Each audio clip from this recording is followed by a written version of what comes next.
नमस्कार। मेरा नाम दिव्या नागपाल है और मैं आप सभी का स्वागत करती हूँ हमारे शो साधकों के अनुभव में। इस शो के माध्यम से हम साधकों के लिए अलग अलग अनुभव लेकर आते हैं। अलग अलग जो साधक हैं उनके दिव्य अनुभव रहे हैं पूज्य गुरुदेव के साथ, उन अनुभवों को हम सब दर्शकों के सामने लेकर आते हैं। पिछले हफ्ते हमने मिश्री दीदी से बात की थी, जो बापूजी से काफी समय से जुड़े हुए हैं। बापूजी की साधना काल जो बापूजी ने समय डीसा में बिताया है, उस समय से वे बापूजी से जुड़े हुए हैं। हमने मिश्री दीदी से काफी सारे प्रश्न किए और उन्होंने अपने अनुभव हम सभी दर्शकों के साथ साझा किए।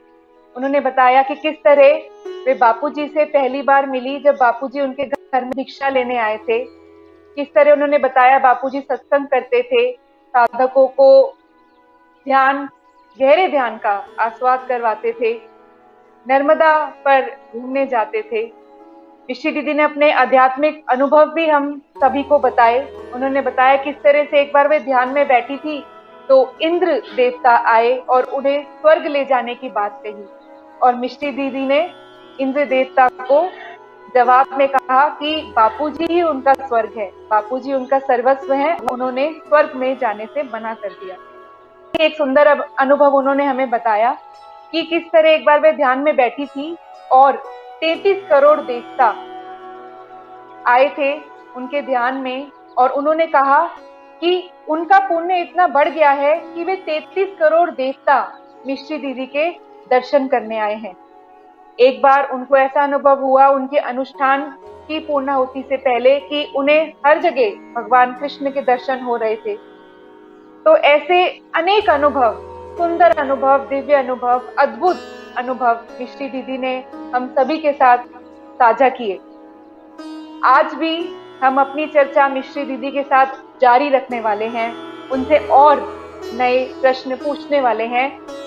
इससे पहले आज की हम चर्चा शुरू करें, एक अपना निजी अनुभव मैं दर्शकों के साथ शेयर करना चाहूंगी, साझा करना चाहूंगी कि किस तरह मुझे ये एहसास हुआ कि बापूजी हमेशा हमारे साथ ही रहते हैं। हमें याद है वो समय जब बापूजी का स्वास्थ्य पीछे बहुत ज्यादा खराब हो गया था। सभी शिष्य बापूजी के स्वास्थ्य के लिए जप कर रहे थे, तप कर रहे थे और प्रार्थना कर रहे थे, संकल्प कर रहे थे कि बापूजी शीघ्र शीघ्र स्वस्थ हो जाएं। इसी बीच सभी साधकों की तरह मैं भी बापूजी को स्वास्थ्य को लेके थोड़ी चिंतित थी। एक दिन मैं इसी विषय में विचार कर रही थी पूरे दिन कि बापूजी का स्वास्थ्य आज कैसा होगा, बापूजी का स्वास्थ्य अब कैसा होगा। इस तरह मैं किससे पूछूं कि बापूजी का स्वास्थ्य कैसा है। तो इस तरह के प्रश्न मेरे मन में आ रहे थे। पूज्य गुरुदेव की असीम कृपा तो देखिए कि उसी दिन, उसी रात जब मैं सोई तो स्वप्न में मुझे पूज्य गुरुदेव ने दर्शन दिए और यही प्रश्न मैंने बापूजी से पूछा कि बापूजी आप स्वस्थ तो है ना।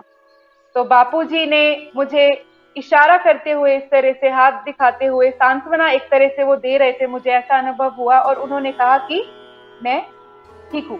तो उन्होंने इस तरह से इशारा किया और मुझे सांत्वना दी कि मेरा स्वास्थ्य ठीक है। तो ये अनुभव, ये एहसास दिलाता है कि बापूजी क्षण क्षण हमारे साथ है। बापूजी अगर प्रत्यक्ष रूप से हमारे साथ नहीं है, वो अंतर्यामी रूप से हम सभी के मन में बसे हुए हैं और साधकों के, अपने शिष्यों की मन की बातों को भी वे भांप लेते हैं। तो चलिए मिश्री दीदी से भी पूछते हैं कि क्या उनको कभी ऐसा अनुभव हुआ है, ऐसा चमत्कार या ऐसा एहसास हुआ है कि बापूजी उनके साथ। उस दिन अकेली मैं गई थी घूमने के लिए नदी पे, तो मेरे को शमशान बीच में आया ना तो डर लगा तो पीछे आवाज आई, ऐसे पीछे देखा तो बापू मेरे पीछे आ रहे। बापू तो करमंडल लेकर चले गए आगे आगे और मैं पीछे पीछे गई। तो रास्ते में एक मर्दा पड़ा था, लाल कपड़ा ओढ़कर सोया पड़ा था रास्ते में। तो मैं ऐसे बाजू में होकर चली गई, वहाँ जाकर ध्यान में बैठी, नदी पे ध्यान में बैठी। बाद में वापस इधर आए आश्रम में तो यहाँ सत्संग पूरा हो गया, लोग सत्संग करके उठ गए, बापू भी उठ गए। उसके बाद बापू ने मेरे को देखी इस दरवाजे से आते, पहले ये दरवाजा था, यहाँ से आई मैं अंदर, और बाप बैठो बैठो बैठो बैठो, एक आदमी घूमने गया था वो अभी आया है, थोड़ा सत्संग और करे। तो फिर 1 घंटा सत्संग बापू ने किया। बापू ऐसे देखो सामने देखते ना तो जैसे सूर्य उगता है ना तो उनकी किरणें कैसी होती, ऐसे बापू की आंखों में से किरणें निकलती, वो हमारे ऊपर पड़ती। तो उतना आनंद, इतना आनंद के बस वर्णन नहीं कर सकते, इतना आनंद होता था। उस समय जब डीसा में सत्संग हुआ करता था मिश्री दीदी, तो सत्संग में कितने लोग आते थे? शुरू में तो थोड़े ही लोग आते थे, फिर अंदर बापू रूम में सत्संग करते थे, उसके बाद फिर इधर सत्संग करने लगे, ज़्यादा लोग आने लगे। लोग हम आते थे ना तो रास्ते में मेरी माँ आती थी, लोग पूछते थे कि तुम सुबह सुबह रोज़ कहाँ जाते हो? मेरे को लीलाशाह के आश्रम में सत्संग होता है, वहाँ जाते सत्संग सुनने के लिए लोगों को कहते थे। फिर लोग ज़्यादा आने लगे, ऐसे ज़्यादा लोग आते थे। पूज्य गुरुदेव ने अपने सत्संग में शिवलाल काका का कई बार जिक्र किया है, तो मिश्री दीदी क्या आप हमें बता सकती हैं कि शिवलाल काका की पूज्य गुरुदेव से पहली मुलाकात कैसी रही होगी? आप विस्तार से हमें बताइए इस मुलाकात के बारे में। शिवलाल बापू रात को सत्संग में आए थे, रात को रविवार को सत्संग होता, पहली बार काली टोपी पहनी हुई थी, धोती पहनी हुई, इधर आए कि इसके मन में हुआ कि बापू क्या खाते होंगे, अकेले रहते क्या खाते होंगे? तो बापू ने डब्बा दिखाया, देख ये आटा पड़ा है, हम रोज रोटी बना के खाता हूँ अपने हाथ से। तुम कहता है कि बापू क्या खाता होगा? और सुबह नाश्ता करता हूँ, थोड़ा चना थोड़ी मूंगफली और भिगो के रख देता हूँ, फिर सुबह उसका नाश्ता कर लेता हूँ और बाद में 12 बजे रोटी बनाकर खा लेता हूँ। पहली बार आया तब बापू ऐसे कहा शिवलाल को। बाद में शिवलाल को भी आनंद आने लगा, फिर शंकर भाई आने लगा, फिर उसका मामा आने लगा, फिर उसकी माँ आने लगी, सब उसकी घरवाली आने लगी, फिर तो लोग ज़्यादा आने लगे, इधर बहुत आते थे। पूज्य गुरुदेव ने अपने सत्संग में कई बार एक मुस्लिम महिला का जिक्र किया है। मुझे गुरुदेव ने बताया कि उस मुस्लिम महिला ने कैसे भाप लिया था जब एक साधक बापूजी का सत्संग सुन के घर जा रहा था, तो उस मुस्लिम महिला ने उस साधक को रोक के कहा कि बहुत सारा माल बटोर के, ज्ञान बटोर के वो आ रहा है। तो क्या आप उस प्रसंग के बारे में जानती हैं? और अगर आप जानती हैं तो क्या आप विस्तार से हमारे दर्शकों को बताएंगे उस मुस्लिम महिला के बारे में? इधर रास्ते में अपना ये 4 रास्ता है ना, होटल है ना, शिवलाल काका होटल, वहाँ वो माई ऐसे पड़ी थी। तो यहाँ से एक भाई, टेकू भाई नाम था उनका, वो सत्संग सुन के जा रहा था। तो उसने बोला माई ने, ओहो आज तो बहुत माल मान के आया है, के माल मान के आया है तू, आज तो बहुत आनंद में है, सत्संग सुन के आया है। हाँ के सत्संग सुन के आया हूँ, तुम्हारे को कैसे पता? मेरे को सब पता चलता है कि मुसलमानी बोली। फिर वो सुबह आया सत्संग में टेगू भाई, तो बापू उसको बात की कि एक माई है, वो ऐसे बोला उसने मेरे को माल मान के आया है के। दूसरे दिन फिर इधर अभी आई थी, यहाँ आश्रम में सत्संग चालू था, तो सत्संग पूरा हुआ ना, तो बापू और 2-4 जने दूसरा जो सत्संगी आते थे वो साथ में उस माई के पास गए। तो मैंने कहा बापू मैं आऊँ? बोले नहीं, माइयों को काम नहीं है वहाँ, माइयों को नहीं आना। फिर बापू अकेले 3-4 भाई साथ में लेकर गए, दर्शन किया उसका। मैंने दर्शन नहीं किया मुसलमानी का। तो मिश्री दीदी आप हमें बताएं, हम दर्शक जानने के लिए उत्सुक हैं कि बापूजी की उस समय दिनचर्या कैसी रहा करती थी? बस बापू का तो ध्यान भजन ही होता था और हम तो सत्संग करके चले जाते थे सुबह और शाम दोनों टाइम। उसके बाद बापू ध्यान भजन में मस्त रहते थे, नदी पे घूमने जाते थे, दिन को भी अपना ध्यान भजन में स्वामी जी मस्त रहते थे। ऐसे किसी को आने नहीं देते थे, बस टाइम सर सत्संग भजन सत्संग होता उस समय आते थे सब भाई लोग बहने सब। शुरू में क्या हुआ, बापू सत्संग करने लगे तो मेरा मन भगवान में भजन में लगने लगा, तो मेरे को दूसरी कोई चीज़ अच्छी नहीं लगी किसी को बोलना करना कोई मुझे अच्छा ही नहीं लगे बिल्कुल। तो मेरा गांव में ही सासरा था, वहाँ मैं कोई काम था तो वहाँ गई, 8-10 दिन 15 दिन रही, उधर रही ना। तो मेरे को तो बस अंदरधार आंसू आँखों में हुआ जाए, मेरे तो भगवान चाहिए और कुछ नहीं चाहिए। रोटी भी मुझे नहीं चाहिए, रोटी न मिले तो कोई बात नहीं, मेरे को भगवान चाहिए और कुछ नहीं चाहिए ऐसी। और अंदरधार आंसू आँखों में हुआ जाए। ऐसे करते करते एक दिन रात को सो गई, रोती रोती सो गई। तो सुबह आवाज़ आई 4 बजे, यहाँ से चली जा, यहाँ से चली जा। भाई कौन मने आवाज़ करे कि यहाँ से चली जा। तो देखो उठी जो तो कोई देखी जे नहीं, फिर सो गई।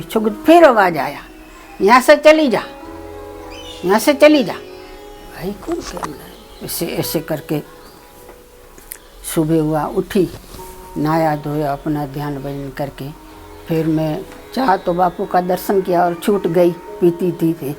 आप चाय बीजी पीती नहीं थी। कटोरी में दूध लिया, दूध पीने के लिए ऐसे कटोरी रखी दूध लेकर, और मेरी जो देरानी थी ना वो बोल बोल करने लगी और बर्तन पछाड़ने लगी। तो मेरे को आगे रीस आई। मैं को ए पड़ो तारो दूध मारे नहीं पीनो, मु तो ए हाली यो करीने मु तो उठीने आई रही। एक जोड़ी कपड़ा में पहरेड़ा था मारे, ए मारा साथे आया। आए घरे आई, मार भाई रे घरे आए, 4-5 पेड़ा लेपरा पड़ी को बांधे नील आई तो बापू यहाँ दरवाजे पे खड़े थे। मेरे हाथ में पड़ी का देखा कि मिश्री क्या लाई है। मैं को बापू प्रसाद। बोले क्या है? पेड़ा। बोले कहाँ से लाई? शास्त्र वालों के घर से लाई कि पियर वालों से घर के लाई? मैं को बापू पियर वालों से घर से लाई हूँ, शास्त्र वालों के घर से नहीं लाई। तो अब शास्त्र वालों के घर नहीं जाने का तुम्हारे को, अब पियर में तुम भाई के साथ रहो, सगन भाई के साथ रहो, अब उधर नहीं जाने का तुम्हारे को। वो दिन आज की घड़ी कभी उनके घर गई नहीं मैं वापस। एक जोड़ी कपड़े में आई, वो आई बस। कोई ऐसा प्रसंग आप हमारे साथ साझा करना चाहती हैं जिसमें लीलाशाह बापू जी ने मुझे गुरुदेव की कभी प्रशंसा की हो? ऐसा कोई प्रसंग आपको याद आता है तो प्लीज हमारे दर्शकों के साथ शेयर कीजिए। गुलबाणी डॉक्टर से एक बार हुआ था थोड़ा, क्यों बापू नदी घूमने जाते थे तो कभी कभी ध्यान में मस्त हो जाते थे, देर भी हो जाती थी। तो उनको दवाखाना था, दवाखाना खोलने का होता था, तो कभी देर हो जाती नहीं तो बापू को थोड़ा टोकता हो कि हमें हमारे दवाखाना में देर हो जाती है, आप बापू मोड़े मोड़े आते हो नदी से। तो बापू उनका मैं तेरा नौकर थोड़ा ही हूँ, जो तुम जैसे कहे वैसे करूँ ऐसे। फिर लीलाशाह बापू को उन्होंने कागज़ लिखा, चिट्ठी लिखी। तो लीलाशाह बापू ने वापस चिट्ठी भेजी कि मैंने तुमको हीरा दिया है, संभालना, नहीं तो तुम्हारे हाथों से निकल जाएगा। तो निकल गया ना। सत्संग सुनने लोग आते थे लेकिन उसका मनन नहीं करते थे, ऐसे ही इस कान सुने इस कान से ऐसे सब। आपको लीलाशाह बापू जी की, दादा गुरु जी की कोई भविष्यवाणी याद है? एक बार बापू शरीर छोड़े ना, उससे पहले इधर आए थे दिशा में, लीलाशाह बापू इधर बैठ के बापू ने सत्संग किया। 2 दिन रहे थे इधर, सत्संग किया नहीं तो ये पाठ, यही पाठ था, इस पाठ पर बापू ने सत्संग किया बैठ के। तो इस तरफ स्वामी जी बैठे थे, इस तरफ उनका दूसरा शिष्य था बीरबान, वो बैठा था, हम सब ऐसे सामने बैठे थे। चालू सत्संग में लीलाशाह बापू ने बोला, मैं कहीं भी शरीर छोड़ूं तो मेरा शरीर तुम जल समाधि देना हमारे को, जमीन में नहीं डांटने का, जल समाधि देने का, जल समाधि देने का कहा। सबका हम सब बैठे थे, सुना हमने बापू से, लीलाशाह बापू से। और तो किसी ने पूछा कि बापू ऐसे इसका क्या मतलब? बोले मेरा शरीर बहुत पवित्र है, ये शरीर है ना, समुद्र में जल में जीव जंतु होते हैं, वो खाएगा ना तो उनका भी कल्याण होगा, इसलिए मेरे को जल समाधि देना। उसके बाद बापू यहाँ से पालनपुर गए। पालनपुर जाने के बाद लीलाशाह बापू की बहुत तबीयत खराब हो गई। फिर यहाँ बापू को समाचार भेजा। फिर बापू गए रात को पालनपुर गए तो सुबह 8 बजे बापू ने शरीर छोड़ा पालनपुर में। फिर हमारे को इधर बापू ने समाचार भेजा कि बापू ने शरीर छोड़ दिया, तुम सब लोग आओ दर्शन के लिए। तो हम सब पालनपुर गए। पालनपुर दर्शन किया बापू का। उसके बाद स्वामी जी ने फूल ले गई थी, तो बापू से कोडाए हुए। तो बापू स्वामी जी इधर स्वामी जी बैठे थे और इधर बीरवा बैठा था बापू के पास, लीलाशाह बापू के पास। फूल ले गई तो दूसरा भैया है कि मेरे को दो, मैं चढ़ा। मेरे को क्यों तेरे को दूँ ऐसे करके। तो लीलाशाह स्वामी जी ने मना किया कि अपने हाथ से चढ़ाएगा बापू को फूल। फिर हमने अपने हाथ से बापू को फूल चढ़ाए लीलाशाह बापू को। बोले आप तुम डिस्सा वाले वापस जाओ, मैं बापू को खटारा में बिठा करके लेकर आऊँगा, सारे डिस्सा में फेरूँगा, बापू का दर्शन कराऊँगा सबको। फिर हम घर आए और बापू जी खटारे में बैठा करके बापू को ले आया। आँख डिस्सा में फेरी, फिर धानेरे गए, धानेरे में आँखा में फेरी। फिर आदिपुर गए न, तो वहाँ इसका शिष्य वीरबाण था ना, वो बोले बापू को जमीन में समाधि कराएंगे। स्वामी जी बोले कि बापू ने जल समाधि कहा है और ये समुंदर है, वहाँ समुंदर है, समुद्र में बापू को पधरा दें। बोले कि नहीं, समुंदर में नहीं पधराएंगे, जमीन में ही समाधि कराएंगे। तो उसमें बापू की बात मानी नहीं उसने, वीरबाण ने, और जल समाधि नहीं कराई और जमीन में बापू को डाटा। उसकी अभी समाधि है वहाँ, है ना, नैनीताल आदिपुर में समाधि है बापू की। वीरबाण ने माना नहीं, तो फिर वीरबाण की बड़ी खराब हालत हो गई आखिरी समय उन। आपने प्रत्यक्ष कोई बापूजी का चमत्कार देखा है? बापू नदी नहाने गए थे, नदी सुबह जाते थे, तो नहाकर बापू वापस आ रहे थे, नदी से वापस आ रहे तो रास्ते में लोग इकट्ठा हुआ था और गाय मरी पड़ी थी। बापू ने, लोगों ने पूछा कि क्या बात है, क्यों इकट्ठा हुआ? लोगों ने कहा बापू गाय मर गई है, गाय मरी है। बोले मरी नहीं, जिंदी है। ऐसे करके बापू ने करमंडल में से थोड़ा पानी छाटा तो गाय उठकर चली गई, जिंदी हो गई। पूज्य गुरुदेव हमें अपने सत्संग में बताते हैं कि किस तरह वह एकांत के लिए अलग अलग जगहों पर जाते थे, अलग अलग गुफाओं में जाते थे। मुझे गुरुदेव ने हमें बताया है कि किस तरह से वो एकांतवास के लिए माउंट आबू की गुफाओं में जाते थे। ऐसे तो बोलते थे बापू को कि बापू कहीं जाए नहीं, यहीं रहे। ऐसे हम बापू जाता ना तो मैं रोती खूब, बापू जाए क्यों, यहाँ से बापू जाते क्यों है। तो कुलबणी डॉक्टरी औरत है ना, औरत थी, वो भी सत्संग में आती थी। बोले आप बापू जाओ ना, तो मिस्री तो रो रो के ढगला करती है कि बहुत रोती है, बापू जाए क्यों यहाँ से। क्योंकि बापू बोले अरे देख मेरा गुरु कितना दूर है, मैं रोता हूँ तो तुम रोती है कि? मेरा गुरु ठेठ नैनीताल रहते हैं और मैं इधर रहता हूँ, तो मैं नहीं रोता नहीं, तब रोने का नहीं। साधु तो रमते भले, साधु जितना फिरेगा उतना लोगों का कल्याण होगा। अब तुम्हें रोना नहीं, तब से रोना बंद हो गया। और मिश्री दीदी, हमारा आपसे आखिरी प्रश्न, कभी आपने पूज्य गुरुदेव से साधना के विषय में कोई प्रश्न किया है? एक दिन बैठे ऐसे ही, सत्संग पूरा हुआ तो बापू इधर खड़े थे, मैं इधर खड़ी थी। बोले बापू का ऐसे ध्यान जाके करो, बोले देखे। तो मैंने पूछा बापू पता नहीं क्या, पूरा याद नहीं है वो, ध्यान कैसे करूं? कुछ बोले नहीं, ऐसे बंद करके तो चल गया। ये वशिष्ठ में आता है, राम जी ने पूछा अपने गुरु वशिष्ठ जी को, तो वशिष्ठ जी के जो पहले तुम्हारे को सत्संग सुनाता था मैं, और उसका आप श्रवण मनन करते थे, लेकिन अब तो तुम प्रबुद्ध हो गए, बौद्ध स्वरूप हो गए हो, अब तुम्हारे को कोई बाहर की बातें सुनाने की ज़रूरत नहीं है। तो बोले इससे कैसे? तब योग वशिष्ठ में ऐसे वशिष्ठ जी महाराज भी चुप हो गए कि महाराज आप चुप कैसे हुए? कि तुम्हारा प्रश्न का उत्तर ही चुप था, इसलिए मैंने चुप हुआ।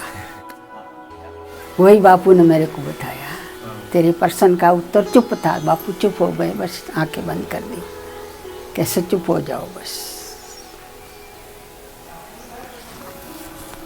तो हम धन्यवाद करते हैं मिश्री दीदी का बहुत बहुत कि उन्होंने हमारे प्रश्नों का उत्तर दिया और अपने सुंदर क्षण, अपने सुंदर अनुभव हम सभी दर्शकों से साझा किए।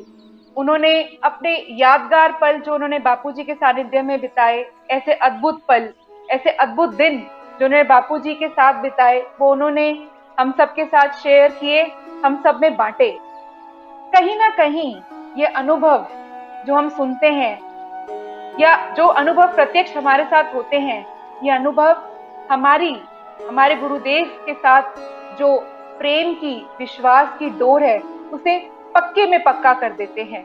और यही अटूट विश्वास, अपने गुरु में अटूट श्रद्धा ही शिष्य की सफलता का एकमात्र कारण बनता है। तो आज के लिए बस इतना ही। तो मिलेंगे हम अगले हफ्ते एक बार फिर से एक नए अनुभव के साथ, ऐसे सुंदर, दिव्य, अद्भुत अनुभव के साथ। अगर आप में से कोई, आप दर्शक में से कोई अपना अनुभव हमारे साथ शेयर करना चाहता है, तो स्क्रीन पे डिस्प्ले हो रहे नंबर पर आप हमें संपर्क करके अपना अनुभव हमें बता सकते हैं। हमारे चैनल को सब्सक्राइब करना ना भूलें, जिसका नाम है मंगलमय डिजिटल यूट्यूब पर। इस वीडियो को अधिक से अधिक शेयर करें, लाइक करें और कमेंट करें। आज के लिए बस इतना ही। मेरी और पूरी मंगलमय टीम की तरफ से आप सभी को नमस्कार।